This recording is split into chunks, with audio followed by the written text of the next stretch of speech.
मोहब्बत ने हमेशा बलिदान मांगा है और इस बलिदान ने प्रेम को हमेशा के लिए अमर कर दिया।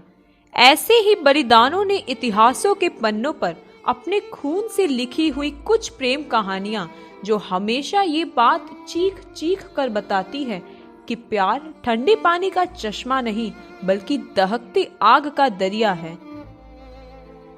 तो चलिए आपको बताते हैं कुछ ऐसी प्रेम कहानियों के बारे में जो अधूरी रहकर भी मुकम्मल हो गई है।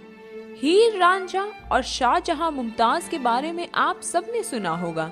चलिए आपको बताते हैं पंजाब के सस्सी और पुन्नू के बारे में। सस्सी और पुन्नू की प्रेम कहानी पंजाब की भूमि पर लिखी गई सर्वश्रेष्ठ और चर्चित प्रेम कहानियों में से एक मानी जाती है। सस्सी एक हिंदू राजा की बेटी थी, मगर पाला उसे एक मुसलमान धोबी ने था।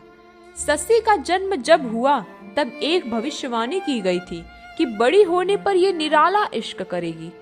समय बीतने के साथ ये भविष्यवाणी तब सच होती प्रतीत होने लगी जब सस्सी ने नदी के रास्ते आने वाले सौदागरों के पास एक युवक की तस्वीर देखी।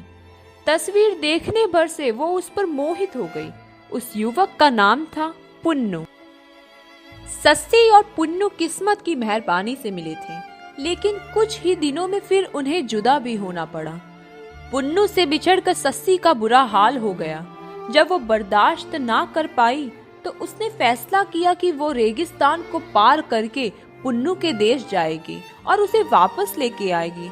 लेकिन ये इतना आसान कहाँ था। रेगिस्तान की तपिश को सस्सी की कोमल देह सहन नहीं कर पाई और वह उस रेगिस्तान की गर्म रेत में दफन हो गई। इधर पुन्नू जब होश में आया तो उसे सबसे पहले सस्सी का ख्याल आया। वो उससे मिलने को तड़प उठा और चल पड़ा उसके राज्य की ओर। मगर रेगिस्तान में आने के बाद उसे एक चरवाहे से पता लगा कि उसकी सस्सी ने यहाँ दम तोड़ दिया।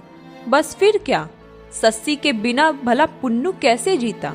पुन्नू ने भी खुद को खत्म कर लिया। दोनों इस दुनिया से तो चले गए, मगर इनकी प्रेम कहानी इतिहास रच गई। कहते हैं जिस प्रेम में इंतजार ना हो वो प्रेम सच्चा हो ही नहीं पाता। ये तो वो फल है जिसको जितना पकाओ उतना मीठा होता है। ढोला मारू की प्रेम कहानी भी इसी इंतजार से जुड़ी हुई है। साल कुमार नरवर के राजा नल के पुत्र थे। उनका 3 साल की उम्र में ही जांगलू देश के पवार राजा पिंगलू की पुत्री मारवड़ी से कर दिया गया। उस समय राजकुमारी की उम्र बहुत छोटी थी, इस कारण उसकी विदाई नहीं हो पाई।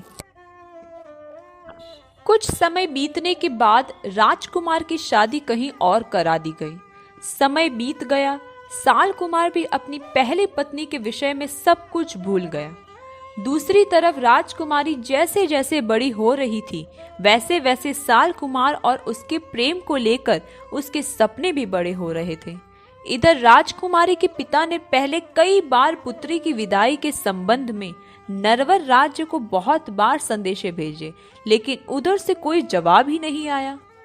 अंत में राजकुमारी मारवाड़ी के पिता ने एक चतुर ढोली को संदेश पहुंचाने का काम सौंपा।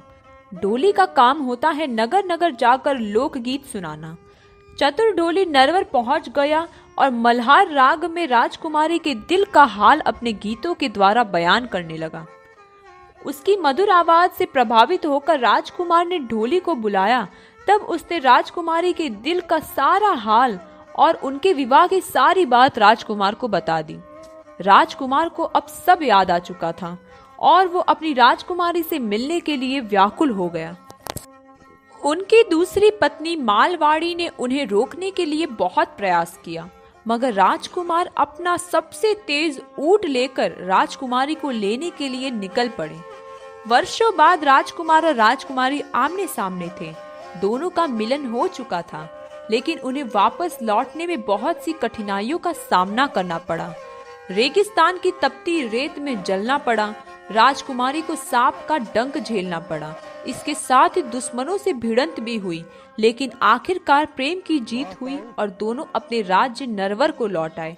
राजस्थान में राजकुमार और राजकुमारी की ये कहानी ढोला मारू की प्रेम कहानी के नाम से बहुत प्रचलित है।